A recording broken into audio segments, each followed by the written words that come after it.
One of the things I see with after capitalism and other sort of longer term futures is we want to get right into problem solving.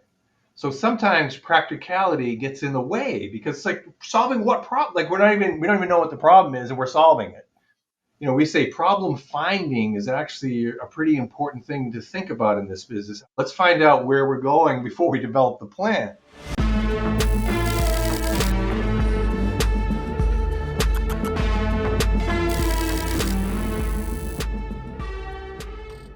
All right. I am fortunate to be joined today by Andy Hines. Andy, thank you for being on Urgent Futures.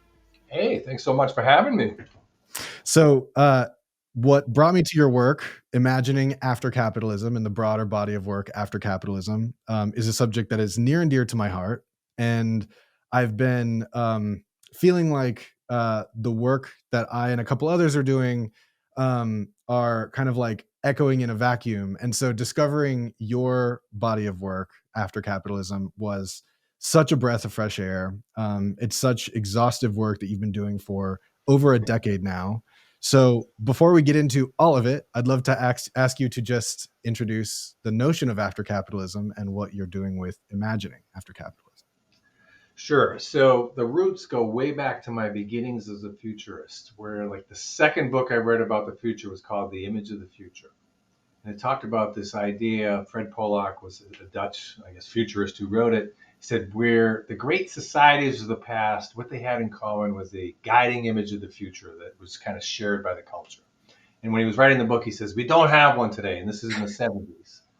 And I always got kind of bugged me, like, because I'm like, he's right. We really don't have, And so when, fast forward 40, 50 years later, and now it's like I was kind of thinking, what's next for me? And I thought, I always wanted to go back to that question.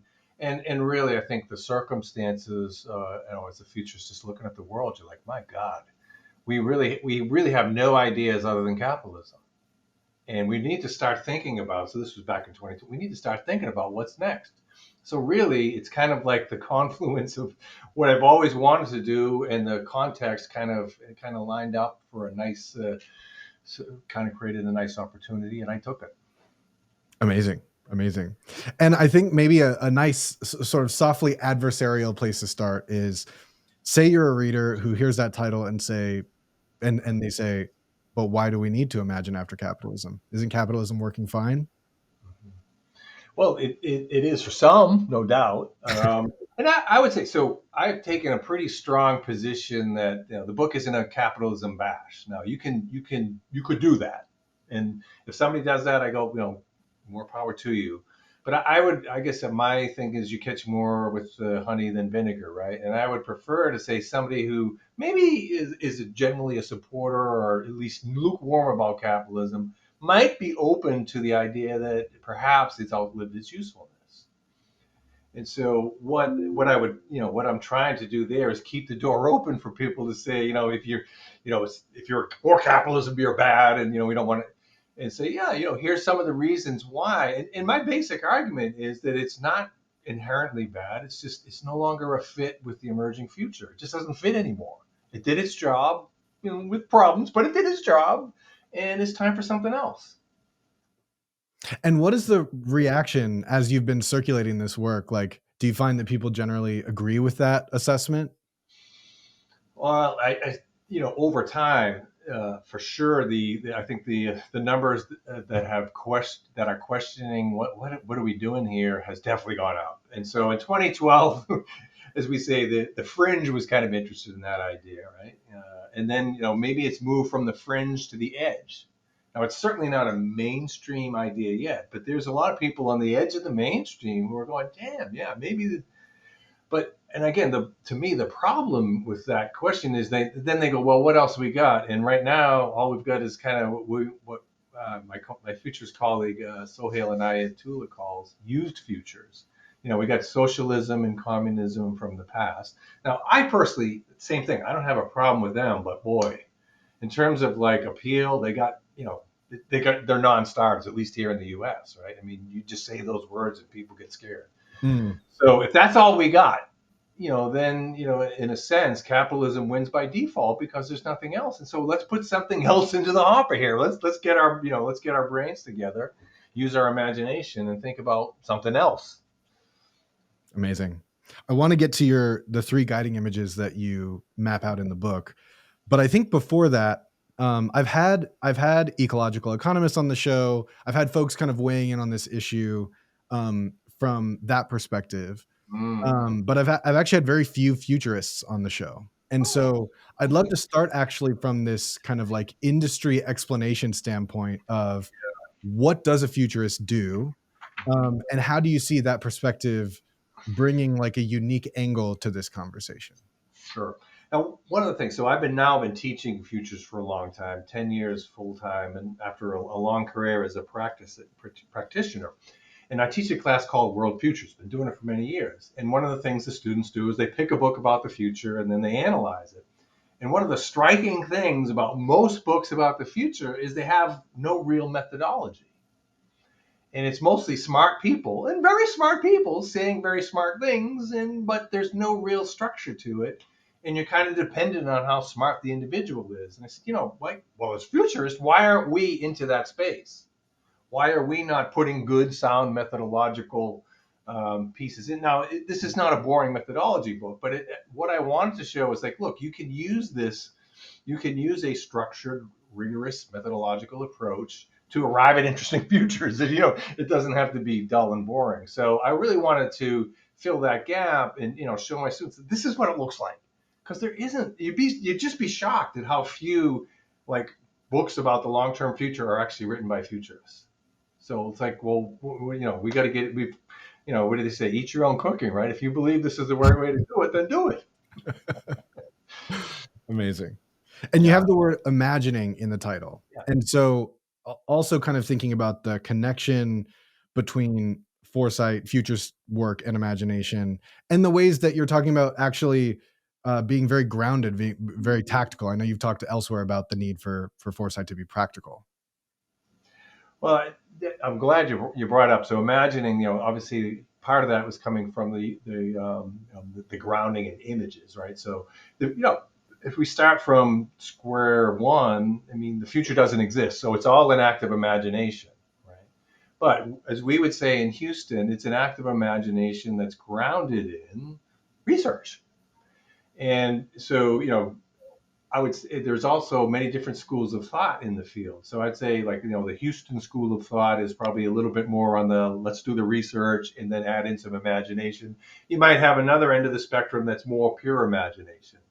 And to me, it's like, okay, I mean, I like the idea of different schools of thought, different approaches. And, it's like this ecosystem of ideas. Now, we are who we are, right? We say that, we like this combination of rigor and imagination. But I would say that the half of the imagination thing, and I wanted to make sure that I noted this. One of the things I see with after capitalism and other sort of longer term futures questions is we want to get right into problem solving. So sometimes practicality gets in the way because it's like solving what problem? Like we don't even know what the problem is and we're solving it. So, like I think, we say problem finding is actually a pretty important thing to think about in this business. Are we even answering, if you will, are we asking the right questions? And, let's find out where we're going before we develop the plan. And you'd be surprised, like how many times, like, when I not relatively often you get the question, well, what's your plan? I'm like, what? No plan yet. I mean, sense of direction, sense of where to go. But let's try to agree where we're going first, and then we'll do. We like plans, but plans should follow that sense of vision, direction, as opposed to leading it. So there is a balance between practical is good, but maybe not too soon. I so appreciate that balance. Well, this is a perfect time to talk about the also, I guess embedded in this question is please describe how you structure the book. But what I really want to get to are those three guiding images of circular commons, non-workers paradise, and tech-led abundance.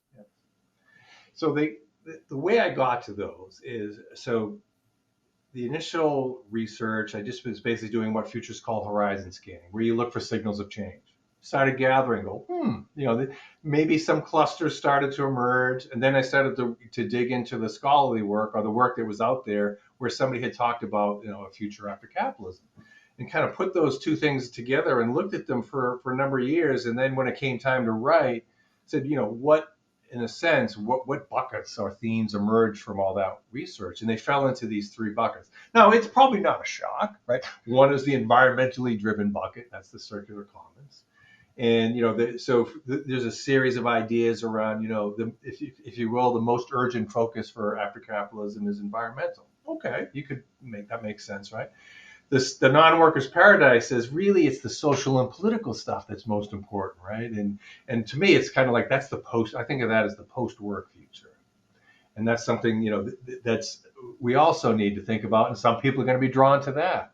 The third one, again, emerging from the research, was all around the different technological solutions. Technology is going to save us. It's going to create the abundance, and it's going to, and some of the proponents say, oh, it's going to solve all of our problems. I guess of the three, that's the one I'm a little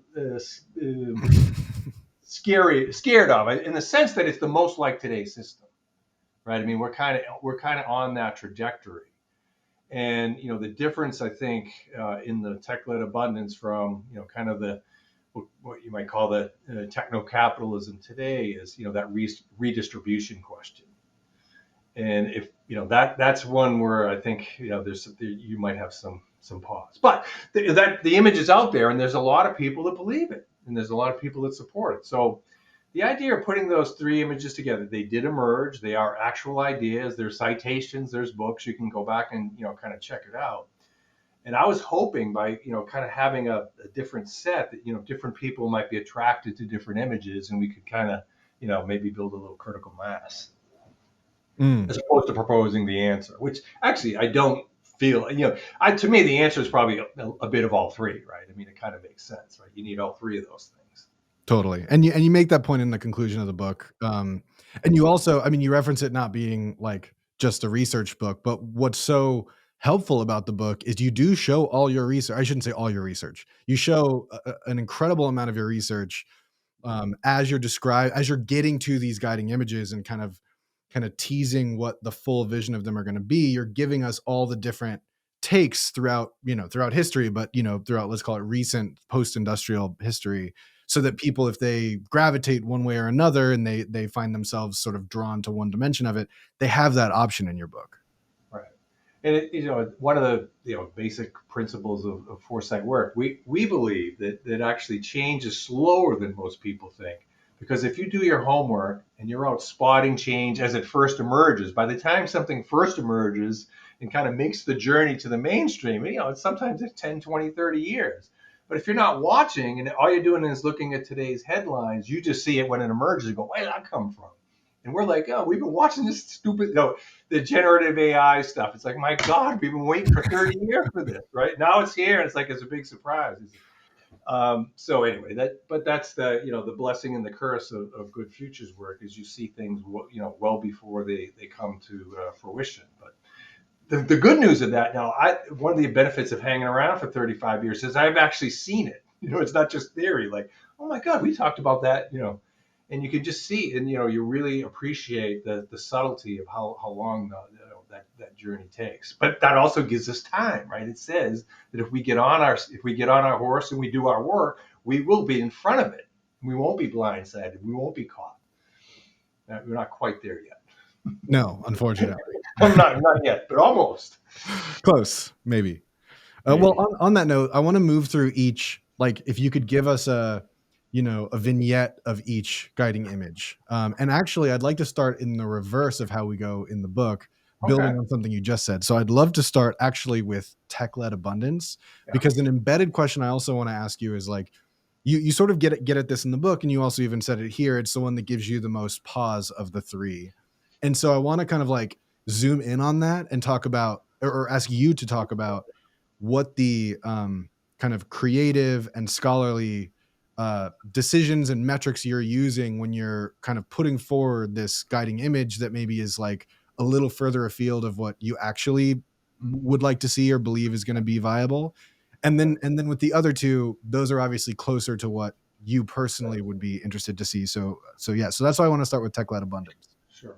So just to be for all of the images, so for anyone who put together, we'll call it like a book length treatment they had a really serious take on what the post-capitalist future might look like.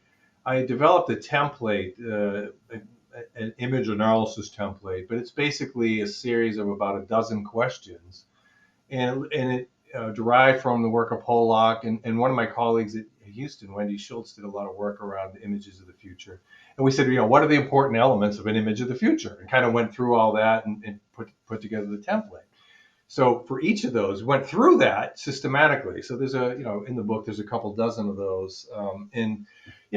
For the tech-led abundance folks, I mean, they did. It's not like it's not that it's not well researched or scholarly. It's just that it's just like we were saying, it's the one that's really the closest to the existing system that could easily get co-opted. Now, the example I'll use there, just to kind of set that stage.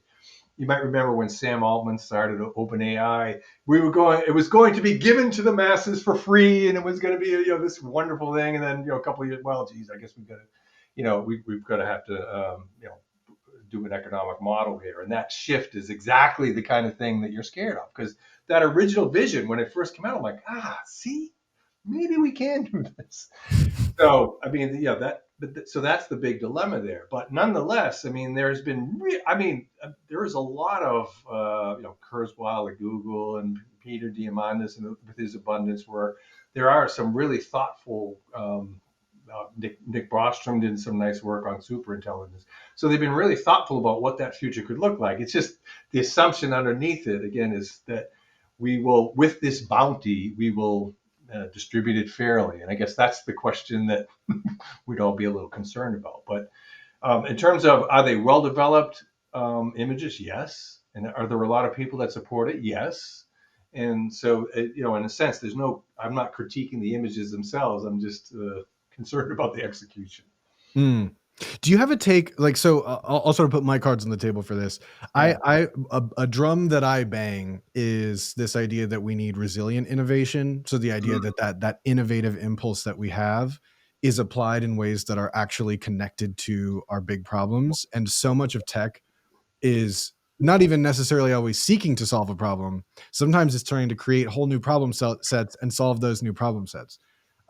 So I guess this is more of a personal question. I'm not asking you to speak from the perspective of tech-led abundance per se, but do you have a sense of like what a healthy relationship humanity could have with technology, given the scope and scale of the crises we face? Right. And that has come up in my client work. I mean, not just after capitalism. We've been wrestling with this for the last probably decade, where some of the smarter clients were on it earlier, but now some of the other ones are just jumping on, recently.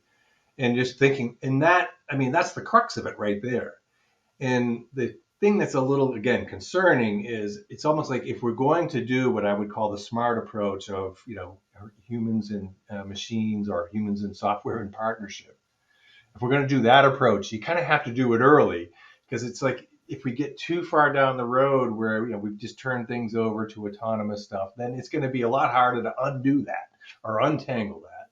So in a sense, the to me the smart approach of the complementary partnership, we're running out of runway on that one, right? We've got to you've got to bake that in now, and we're not hearing a heck of a lot of that happening, right? It's mostly, I laid off 80% of my workforce. We're hearing that kind of stuff. And so that's again, that's part of the scary thing, right? The technology is amazing, but what the whole, as you are, I think you're getting at, the whole point is like, what are you using it for? Totally. And kind of to the point of after capitalism, these technologies might have this world-changing potential now, the ones now today, but they're on the rails of capitalism.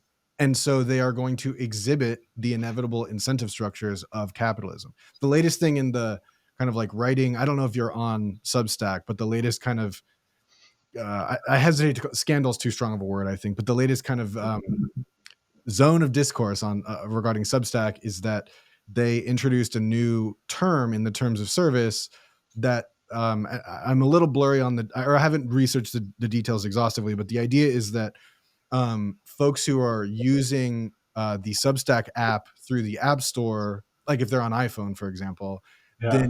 then you as a writer, have to be okay with the App Store taking 30% of the cut that comes in for you when it's been booked through the Mm. app, so the in-app purchase. But then also the data around your subscribers is somewhat obfuscated because it's through iCloud rather than directly through Substack. And so there's this, discussion. I know you're connected to Cory Doctorow, and there's all this discussion of like enshittification, and so watching the way that Substack, which for a long time was really putting forward this idea that they never said we're not a platform, I don't think, but they did sort of make it seem like we're not a platform, we're just a newsletter provider. You can take your subscribers to any other platform, do your thing, like if you like our terms. And now it's kind of like, oh, maybe that's starting to change. Maybe like they got this big $100 million check, and now like it's time to kind of like, begin the enshittification process. Well, all right. So there's two things, right? So one, I sometimes when I talk about the book or the ideas, I'll start off with, we teach a whole class in the master's program on systems thinking, and to me, the key principle of systems thinking is a system's behavior is a function of its structure. Capitalism produces what it produces.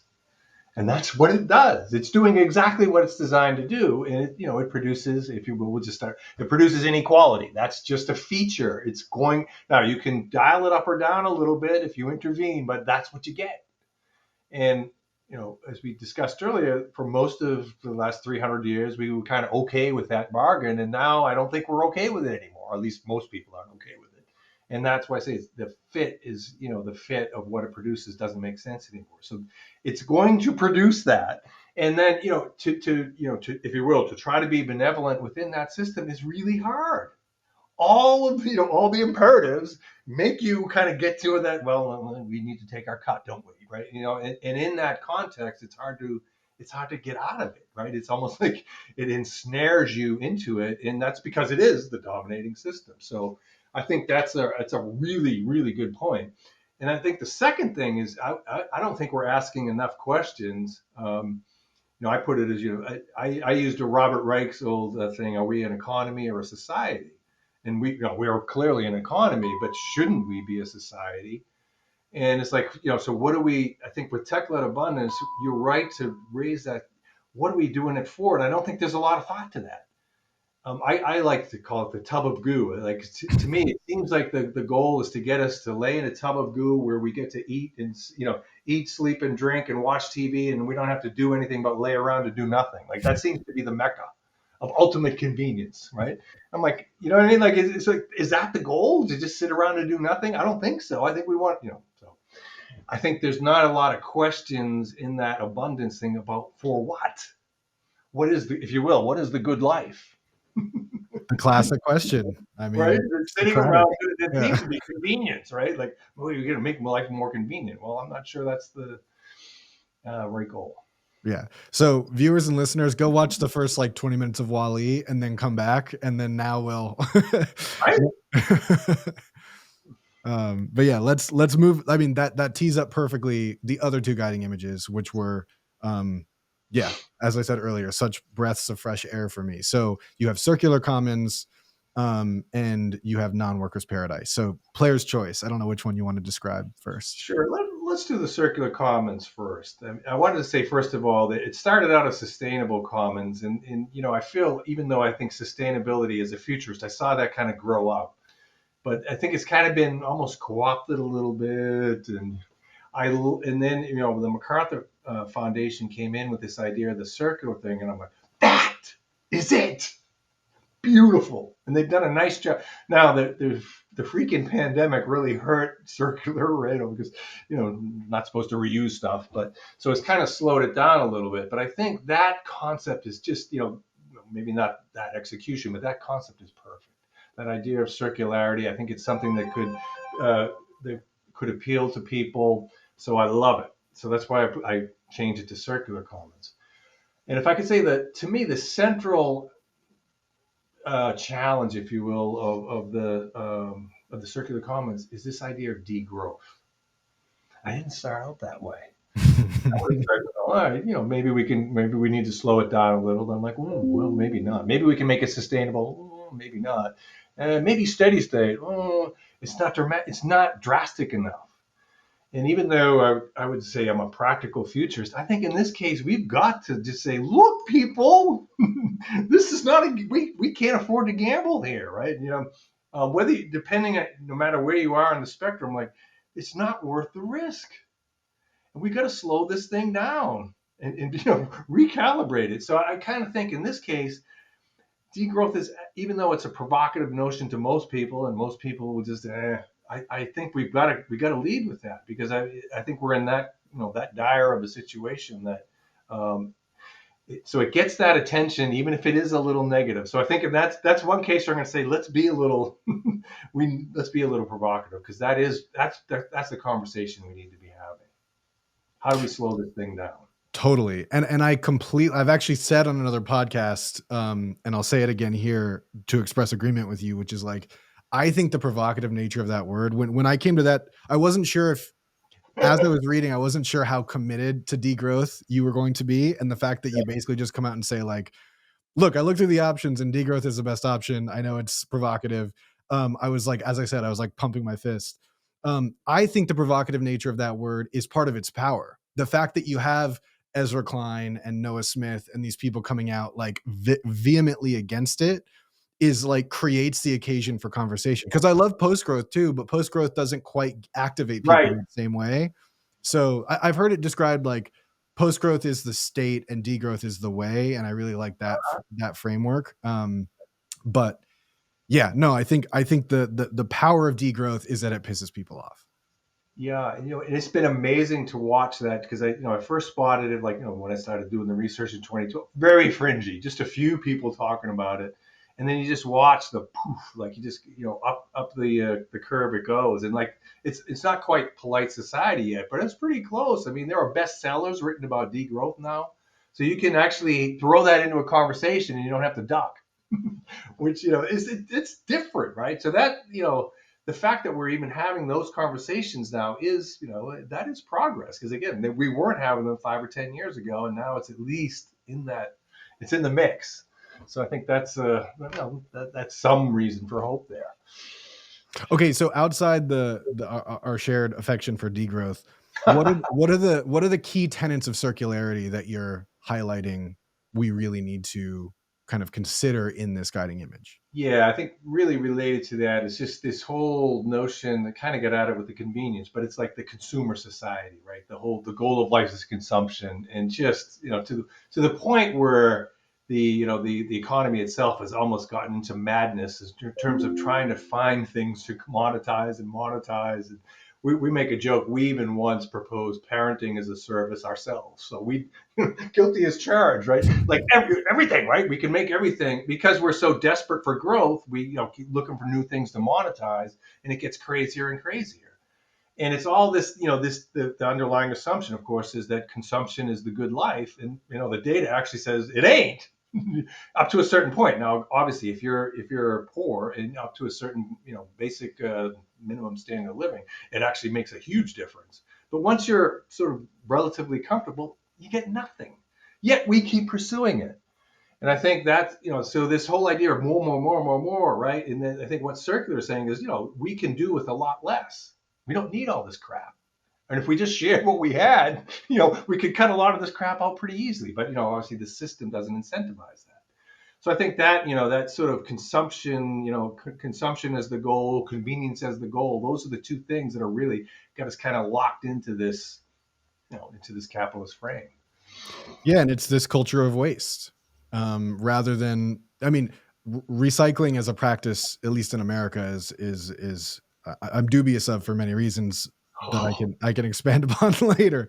But Don't have to hear. recycling, I'm with you. yeah, but lowercase r recycling, like finding a way to, like nature, make sure that there's no waste product, that everything is feeding something else, even the stuff that might on the surface look like waste. So yeah, there's that part that I see in it, and then yeah, of course, the like lending library format of having stuff. Like the only thing we have like that are libraries, but Right. that could exist in so many other dimensions.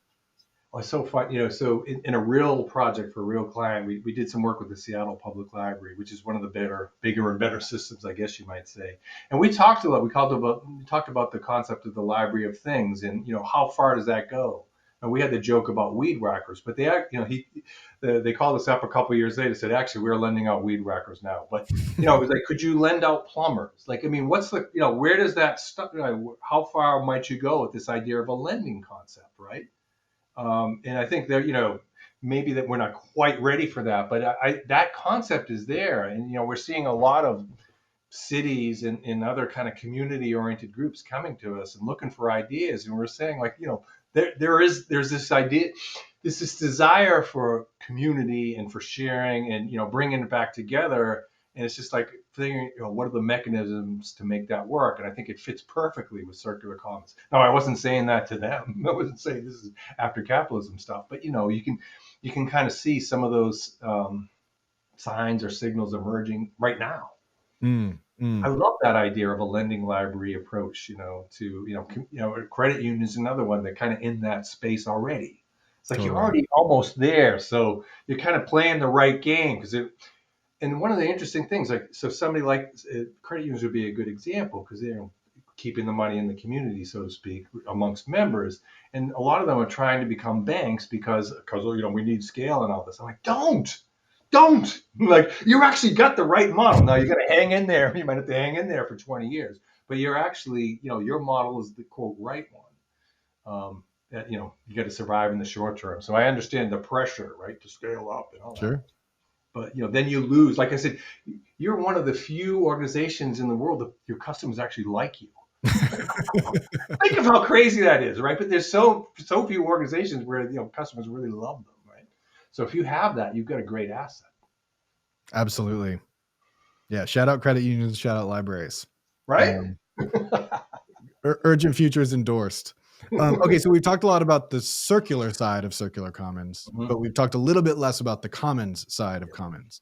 And you briefly in the book walk through how commons are differentiated from enclosure and the process of enclosures.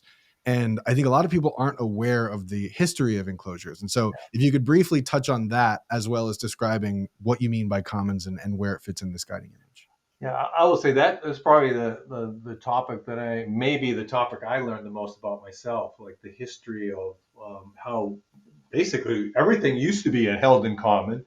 And over time, we moved into the model, and it started with the kings in England, enclosing the land and putting up fences, and you can't hunt here. And it's kind of gone from there. Like so, from over time, more and more of what used to be held in common is held in private, and it's sliced and diced and sold and bought and sold. And we're at the end, where we are literally at the end of that model with private equity. Private equity is just I think it's going to finish it off, right? Because it's just a horrible, in a sense, it's a pretty horrible thing, right? You can see them now buying up, housing, and anyway, I don't want to go too deeply into that rant, but I mean, that's the kind of the culmination of that sort of privatization, commodification, whatever you want to call it, enclosure, all those different processes. So in a sense, when people say, well, you can't, we used to do it. Like actually the exception is what we're doing the last, few hundred years. That's actually the exception, not the norm. But because we've all been brought up in it, we think, well, this is the only way it could be. It has to be private property, right? We could never do a commons thing. Now, granted, untangling that or pulling that, converting back, so to speak, not a trivial task. But to say that we couldn't do it, no, we could because we have. I mean, it's not something we haven't unfamiliar with. I mean, aforementioned libraries. Libraries are commons. Right. There are public parks. Like there are examples of us still having aspects of the commons. Now it comes from the era of like the noblesse oblige, when billionaires felt some, accountability to society. So they're of course going away. But we have examples at least to draw from. Speaking of guiding images. And I would say the big theme in that sort of non-workers paradise, one of the big things, well, kind of jumping to the next one, but it overlaps with the commons idea. Is this, what does that world look like? And almost universally, it's small, local, distributed, direct, participatory. Like there's all these common themes, And again, it's like you can't, if you will, it's pretty hard to manage a commons at a national or global level, but you can do it at a local level. And then, how do you coordinate all the local stuff to, if you will, address the larger issues? That's a challenge, but it's definitely, you see the I guess the beginnings, the origins at that sort of small, local, distributed level. And there's almost a pretty unanimous agreement on that. Mm. Well, now that we've gotten into non-work paradise, let's talk post-capitalism work, and let's start with, you sketch in the chapter why work is not just one thing, that it actually kind of points to different aspects of identity, income, participation in society. So talk about why getting to, even like, obviously people can imagine, and we've talked a little about where the guiding image takes us, but talk first about why, like the obstacles in place to getting there. Because I think everybody here is like the, John Maynard Keynes 15-hour work week, and they're like, yes, but society's not affording that, even as we do have forms of tech abundance that should be allowing it. Right. So if you do the math, and just to set it up, if you do the math on abundance, like if we distributed, I'm not saying we should do this, but if we took all the world's wealth and gave it to across the 8 billion people we have, everyone would be, it would be a reasonably comfortable lifestyle. So we have it already. Now, could we ramp that up? Absolutely. And tech-led abundance is what you're saying, we could ramp that up. We already have it. It's a distribution problem. Now, again, for various reasons, that's going to be a tricky one to do, but we could do it. And so, in terms of what happens in the non-workers' paradise, or that post-work society, is so there's been a long-term trend towards people working less. Now, you and I are sitting here going, what? And most people that I talk to go, what? But if you look at the actual, average work week spread across the whole of society, it's been going down for a long time. And alongside that, what we're starting now, this is really one of the newer developments. We're starting to see questions about, is work the most important thing in my life? And I have a little joke, like, watch people introduce themselves, and usually the first or second question is, what do you do? Right? And then you describe your job. Right. And, what if you started to say, hey, just for a joke, next time someone asks you, say, I'm a person, you just come up with something that doesn't describe your work, and people you see them get all uncomfortable. But I think, I think maybe the pandemic is the stimulus where people start to say, yeah, you know what, I am more than just, my job. And, we're seeing that show up in all kinds of like crazy ways in the workplace. It's been all the, whether it's lazy girls or quiet quitting or lying flat, or, there's a whole list: quiet cracking, quiet quitting, great resignation. And what are all of those things saying? Is like people are really asking questions about what the hell are we doing? This sucks. I mean, to be honest, right? Most people say, I hate my job. I like the work, but I hate my job. And it's like, that seems to be like the norm now. Okay. So just sprinkle in a little bit of automation, add in a dash of AI, and saying we don't really need people to do all this work. People don't want to do it. Like, we have enough money. So like, there's a lot of ingredients in the pot right now that say we could actually do this. Now, I think, again, it's probably going to take us 10 to 20 years, but it's the ingredients are there. And, it's just going to be a matter of time till, I guess, we decide we want to do it. Absolutely. Before we go any further, because a lot of, inevitably a lot of my audience is Westerners, and they might not have heard of lying flat. And so if you could describe in Chinese culture what lying flat is. Yeah, it's the Chinese version. So one of the previous bodies of research I did before After Capitalism, I wrote a book on consumer values, which is kind of ironic because one of the key conclusions of consumer values is people didn't want to be consumers anymore. But nonetheless, I was writing for my clients back then. And one of the things that we found in the value shifts is, as countries develop, they tend to go through a set of stages. And what we were saying in the book back then is, China, right now, they work 20 hours a week. They're unstoppable. I said, yeah, just wait. They're going to get to the phase where they're going to start to raise some question. Wait a minute. Why am I working this long? I want more. I want more, and the same kinds of things that we've seen in other societies is that they've gone through that progression as they on their way to being a wealthier nation. So China's in that stage now where people are starting to go, well, wait a second, how come I want a cut of this, right? I mean, and so lying flat is just the Chinese version of the kind of thing that we're seeing here. The different variations that we're seeing in the U.S. So they're not, if you will, inherently different than most people who just say that when you get at some point, it's like, what is the point of all this work if I can't enjoy it? And I think they're at that, approaching that phase now. Well, so speaking of what people do to enjoy themselves, what in a post-work paradise do people do? Yeah, I have this little, I had this little post that said 10 things we could do if we didn't have to work. And, there's all these different kinds of things that people will point out. Oh, sorry about that. Things like, learning and, art, taking up the arts, gardening, and what I think for 80-90% of people, they'll be like, no problem. It might take a little bit of time to adjust to figure out how to spend, and there is probably a percentage who won't, who will really struggle with it, right? Work is their identity, and they'll have a hard time letting that go. But I think for the vast majority of us, we'll probably say, and if you will, like I'll use my own case here, the kind of work that I'm doing, writing the books and talking and workshops and stuff like that.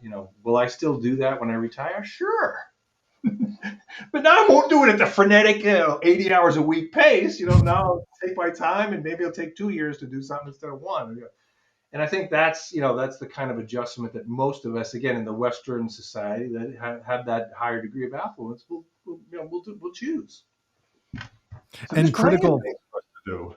Oh, say that again. There's plenty of things for us to do, right? Oh yeah.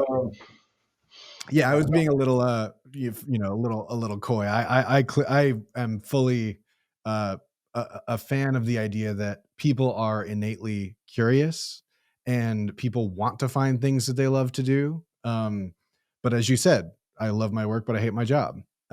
Like the tyrannical and hierarchical nature of jobs beats out those things, those natural curiosities and passions. And it kind of, I mean, in rare cases, people get to have their job be the work that they love doing. But in the sort of breakdown, that's probably a single digit or even a tenth of a percent, of people who actually want that. But so key to enabling this is UBI or some type of dividend or some type of redistribution of wealth. Talk to me about that. Yeah, so I'll use UBI since it's come, and I remember like early in my career, sharing this idea. My goodness, sharing You're in this idea. demand. I know, right? Sharing this idea that, like, should the goal of our economy be full employment or full unemployment? And people just go looking at you like you had 10 heads. Like, and I would only do that if if it was safe to really, to just absolutely lose your credibility. I've maintained that, maybe a little quieter. I've maintained that, like, we have the wrong goal. Full employment isn't the goal. Full unemployment should be the goal, right? But it's that there is that huge concern. And it's the number one objection to this image is that, oh, well, people, will lay around and do nothing. It's like, again, it's a small percentage. So I think, but that is a very real objection to this. We'll be lost without it. And I'm like, no, we'll figure it out. So I think that is a really important thing that is going to just take some time to shift because it's just ingrained into our mental model, right? We just assume that work is the center of everything. We are an economy, not a society, and making that shift is going to take it's going to take time. And people have that vision that, from Wall-E that you described of like, oh, post-work means endless consumerist hell where you're just like in gray goo being fed through tubes. Yeah, I know exactly, right? True. So, all right. So what else should talk a little? Should we talk a little bit more about the non-workers paradise? So UBI says basically that's a mechanism to enable that, right? And again, I think we're already seeing, this kind of movement in that direction where work is, in terms of like where people's money comes from, less and less is coming from work. So we would say that there's plenty of things to be done, plenty of activities that need to be done. As an example, we haven't talked enough about the global south, or, the less well-off areas of the world. And, what should we do? Well, why don't we go over there and help? If you want something useful to do, why don't we help some of those areas, less fortunate areas, get up to speed, if you will, or help them develop. So there's plenty of there's plenty of work that needs to be done, even in a redistributed, in a redistributed world. So, I mean, there is even work-like things that, even if they're not called work. So, yeah, there's still plenty. I mean, restoring the environment. I mean, there's lots. We got lots to do, folks. Don't Yeah, worry. we're looking at a lot of big problems that need a lot. They're going to need a lot of work. Right. So yeah, totally on the same page with you there. So now we've kind of looked at these three guiding images, and I think given people a really powerful invitation to read the book themselves and kind of contend with the material. I'd love to kind of jump back to your foresight practice. You've talked about scenarios as wind tunnels. Mm. So if you could, for the non-futurists out there, just explain what a scenario is, and then secondly, describe what you mean by them being a wind tunnel. Sure. So a scenario is basically just I guess, a fancy word for stories about the future. But we would say these are stories that they tell the story of our data. So we do research, right? We identify the trends, the issues, the signals of change. We pull it together into some stories to help us make sense of what is it. So in other words, what is the data telling us? So we definitely, even though there's imagination, we definitely believe that, the foundation of imagination is good, solid research. And scenarios are just a way to convey that. So, what if you will, when we go into a new topic, we're actually doing a project on the future of church for a client, and we're Cool. going to go in there, and a lot of times we don't even know all that much. We may not know much about the topic, but we have a methodology that enables us to kind of learn quickly what's going on in a particular space. So same thing with the images, right? You use your methodology to see what the data is telling you, and then scenarios are a way to package that together and, to tell the story of what that looks like, so we can kind of grasp it and say, ooh, either we say, like, really the whole, I guess the whole reason for being for foresight is, what futures do we want to work towards? Where do we want to go? Where do we not want to go? It's really important to say, like, we will sometimes paint a really negative scenario and say, look, if you do nothing, here's what you get. What do you think? We better do something, right? I mean, and I know sometimes people have a reaction to that. Oh, let's not talk about bad futures, but you got to put it on the table, folks, in order to avoid it, right? And then we would say, there might be, are we ready for anything that kind of happens in between that, right? So where do we want to go? What do we want to avoid? And are we ready for whatever might happen along the way? And if you can do those things with scenarios, if in a sense, we think it builds that confidence in the future.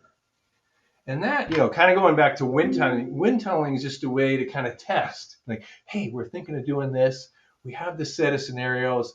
How does our strategy, or how does our approach, how does it fare in this scenario, that scenario? And it gives us a way to kind of, rehearse for the future. So we're not going into it blindly. And if you do that work, you do the research, you tell the story, you wind tunnel it, to me, then if you're in a context, as the future emerges, say, hey, we're ready for this. We practice. It's like, good athletes or good musicians. You practice, you rehearse. And so when it comes at you, you're ready.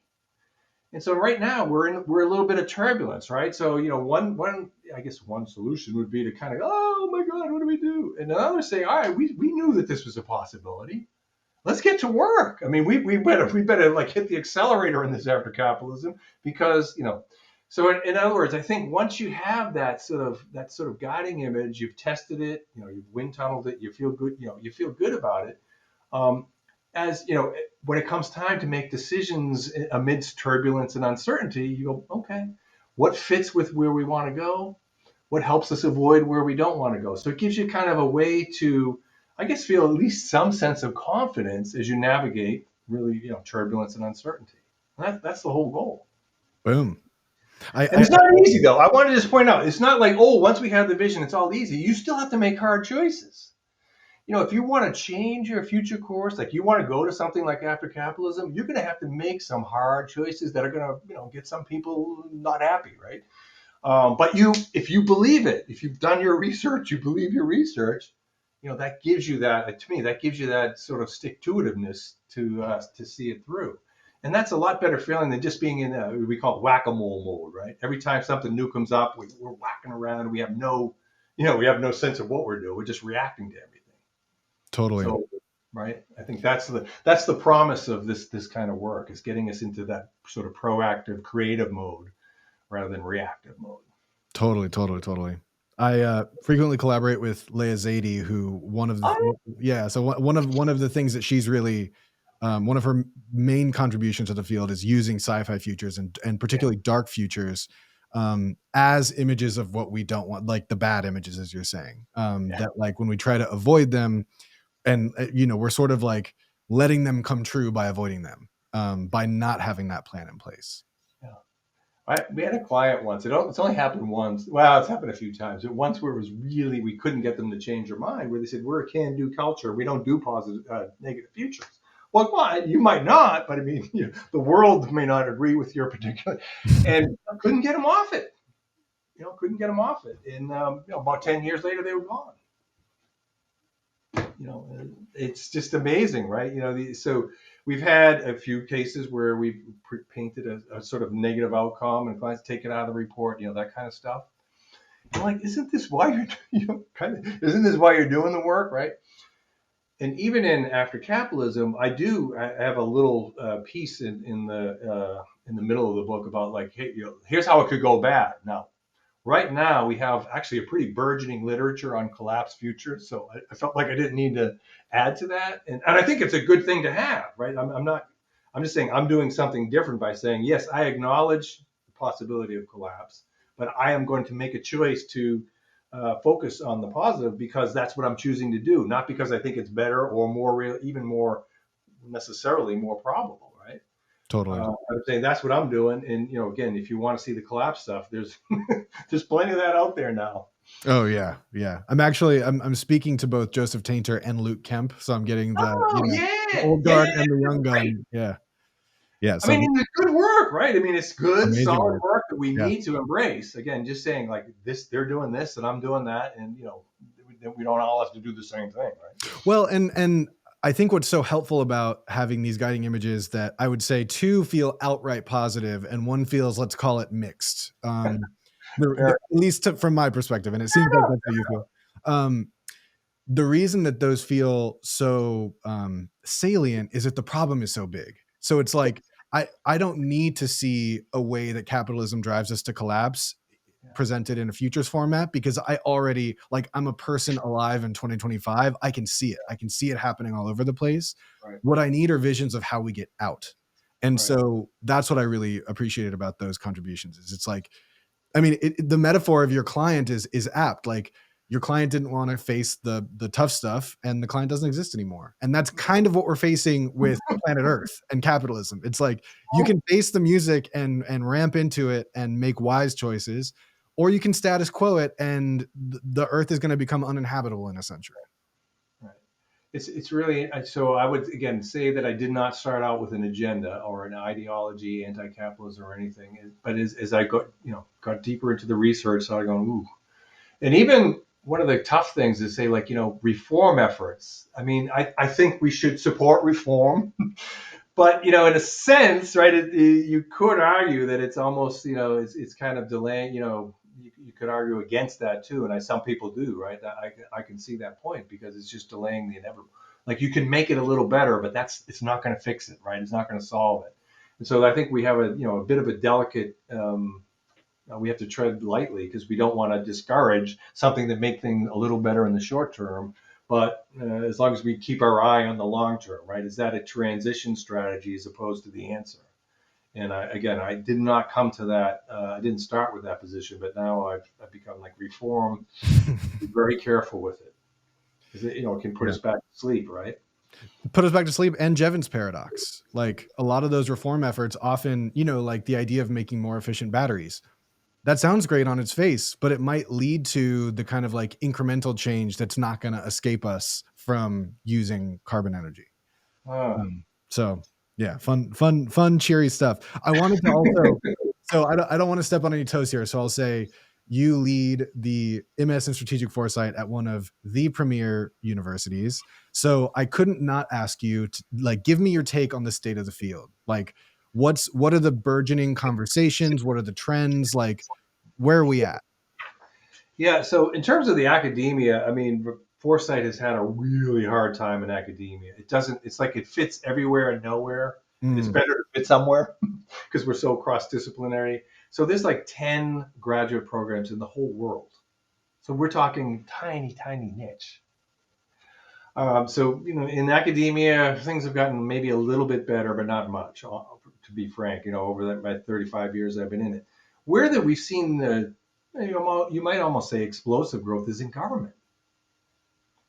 In my earlier career as consulting futures, we always called their government as the dead zone because trying to sell foresight or do foresight work with them was really hard. But in the last 10 or so years, the government, the NGO, kind of the public policy, public interest groups, and then also added nonprofits and philanthropies, that's where the spike has been in interest. And that's been the encouraging. Now, let's say the current turbulence notwithstanding, the trend over a good period of time has been there. I think in the corporate sector, it's been kind of slow and steady all along. It's been continuing to percolate. So it's been in that sort of government third sector where we've seen a real spike of interest in foresight. It's been amazing. So I think that's one piece of the overall landscape. Kind of a mixed picture, but overall up, no doubt, overall up. great. Great to hear it. I have 3 questions that I like to ask every guest.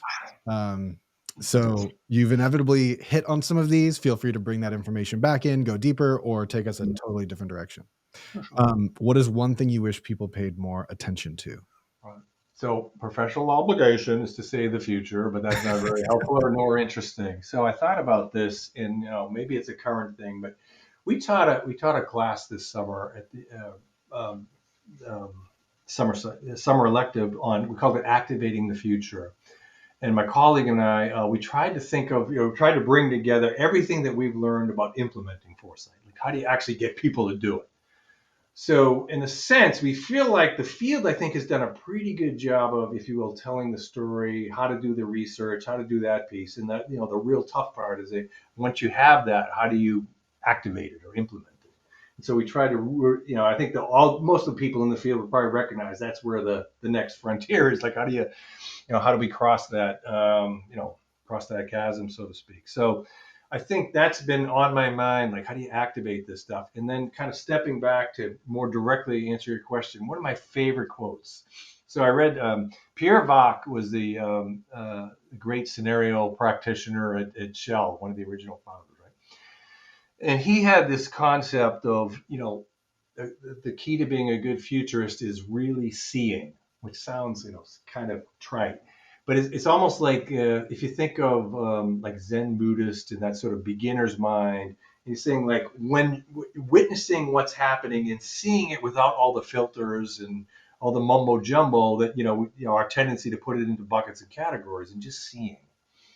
And I thought a lot of the activation stuff, it's like that, it's that same thing. Like, as a futurist, we're told all this stuff, and organizations and clients and everyone's telling it. But when we see what's happening, can we, if you will, stick to that and believe that and trust that? Now, what Pierre Vac, in the story of his life, he actually would take a month off and go hang out with a yogi in India. So he had this, he had a devoted practice to seeing, if you will, right? That's kind of spiritual development. And so I feel like that's an essential, not only a futurist, but regular humans too. But as futurists, like, can we really, again, learn to develop that ability to see, trust what we see, believe the work that we've done, and kind of hang through that, because there'll be so much, there'll be all these kinds of pressures to conform it, right? So I think that's the one thing, and then can we learn to, I guess, as humans, retrust our ability to just plain see. Mm. Or that old intuition thing. Right? Absolutely. Oh, I love that. What is one resource you recommend for making better sense of reality? Sure. So my a colleague from Australia, Richard Slaughter, he formed one of the great foresight programs at Swinburne, and they shut it down. But for a couple decades, it was just a wonderful program. He founded it, and they're one of their schools of thought, I guess, was something called integral futures. Like, how do we integrate everything, all we're seeing into a more systemic, holistic view? But to kind of go back to what's the helpful resource of that. So that's where I got connected. In the core of that was this philosopher, Ken Wilber. I don't know if you're familiar with Ken Of Wilber. course. Okay. Yeah. Well, all right. So to me, the tome, like he's written probably 20 books. So he's this, I guess, an integral philosopher. In his book called Sex, Ecology, and Spirituality. It's a 1,000-page tome, but it's like a life changer. And I don't know how you could see the world if you can get through it. If you can buy it, get through it. It just changes your whole, to me, the whole sense of the whole shooting match. So I went through that, because of Richard Slaughter's recommendation, and then I went through all the rest of the stuff, and just this whole. It gets part of it's the seeing thing, but it's again this whole idea of really seeing the world as an integrated, holistic system, and having that permeate everything you do. And if I can add one little piece on top of that, Please. I mentioned that activating course that we did this summer. How do you activate the future? And our advice to people who are trying to bring the future into fruition, whatever, helping others bring it into fruition, was just seeing their work as a system. Right? There's work that you need to do as a futurist. How do I get better as an individual? How do I understand my client better? How do I build the capability as a whole? How do I help the whole field? You've asked questions about how's the field doing, right? And how do I do my project work better? How do I, so there's like, you can't just do, well, you can do one thing at a time, but everything you do is kind of considered in that larger whole, right? You just can't think of, it's not little tiny pieces, but how do those little tiny pieces fit together? And if I push this lever, do I pull this one? And how does it all fit together? And I think what sex ecology and spirituality is really does a nice job of is just showing that how that what if you want to call it that connectedness works. Mm. And finally, what is one moment when your sense of reality was disrupted? Absolutely. So there I was. I like to say, there I was, 1987, standing in line as an undergrad at Salem State College in Massachusetts, where I grew up in that area. And I needed to, you used to look at a program and pick your courses, right? And I saw something called History of the Future. All right, what the hell? It's almost my turn. That sounds interesting. And I go in and I take that class, and the professor had been a member of the World Future Society, and so he basically, as a historian, he had taken it all and just said it's kind of like reverse history. And he just told me, he introduced me to this whole world of I'm like, people do that, and they do it for a living. What that's that in and itself maybe is a little bit interesting. But what I found is now working with clients and students is almost to a T. Someone will say something like, "I stumbled upon this one day and went, aha." And that's how people come to this, right? Because it's almost like it's a calling, right? Like, and you might have been wandering around and not sure, and then bam. And so for me, I had that moment, and that was it. I was like, that's what I'm going to do. And that's again, it's a very common thing that we see in our little niche. Amazing. Actually, one follow-up question to that. Do you identify any common traits among futurists that maybe feel distinct to the field compared to others?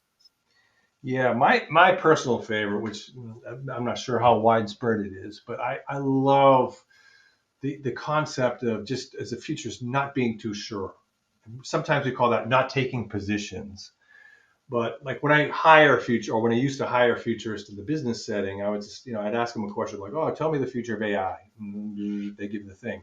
And they say, all right, well, what if it turns out this way? And I give them some other scenario, and then look at how they reacted to it. And they said, well, no, you're wrong. It's going to be like this. I'd be like, all right, you're in the reject pile. And if the person went, well, I hadn't thought of that, but yeah, I can see what you're saying. I could see how, boom, you're in the pile, right? And I think to me, the good futurists are able to just never be too sure of themselves about anything, and just always kind of having that, not to say you can't have a point of view, but you hold it loosely. You might even believe it. You do a scenario set, you might really believe, like, oh, I think number 3 is, like, but you can say, but I can legitimately say that I do hold, if you will, I hold the space for that to not be true. Right. And I think that's, related to that, not taking positions is that same thing. Like once you say, I think this is going to happen, then you kind of have to back it up and you start like kind of cheating towards that future. And so it's good to kind of just say, look, I can see, why do I have to? And we sometimes tell, why do you have to decide which way it's going to go? Be ready for both. You don't have to decide. They spend all this time trying to get it right. It's like, well, it doesn't matter. Figure out what you do in each case and have a plan for both. I've made these scenarios. Right. So anyway, that I think is, that's just something that's, I think it's kind of fun, right? It's just, I think it really is something that I think a good futurist will exhibit. Amazing. Well, Imagining After Capitalism is not just good futures, it's great futures. So thank you for that work. Is there anything that we didn't get to in the conversation that you feel like would further benefit audiences in thinking about that topic? Yeah, maybe. I mean, we hinted at it a little bit, just the idea of like, this is definitely the viewpoint of the book is more towards I use the United States as the prime example. Now I take in examples from all over the globe, but it's primary because it's if you will, it's the exemplar for late stage capitalism. But as I mentioned, there's a whole there's a whole larger swath of the world that's still in that kind of development mode, and we've got to be really, really sensitive. Like, how do we pull this off, right? Yes, we're going to do less, but there's people who need more. And I got to say, I don't have the magic solution for that. I mean, I think it's something that has to be thought through, but I would want to put that out there. And, talked to did a podcast with a fellow from India, and we were talking about some of the things going on there. And I think, it is a different set of concerns. And I think that's, again, plenty of work left to do. And I think that's part of that work that needs to be done. So I want to make sure that is, squarely on the table, that like there's still, it's not just a matter of, we're all going to sit around and have fun, right? There's still plenty for us to do here in this world. Well, that is a perfect place to end. Andy, this has been awesome. Thank you for being on Argent Futures. Thank you so much for having me. What a blast. Great questions. This podcast is edited and produced by Adam Labrie and me, Jesse Damiani. The podcast is presented by Reality Studies. You can learn more by visiting realitystudies.co. And if you appreciate the work I'm doing, please subscribe and share it with someone you think would enjoy it.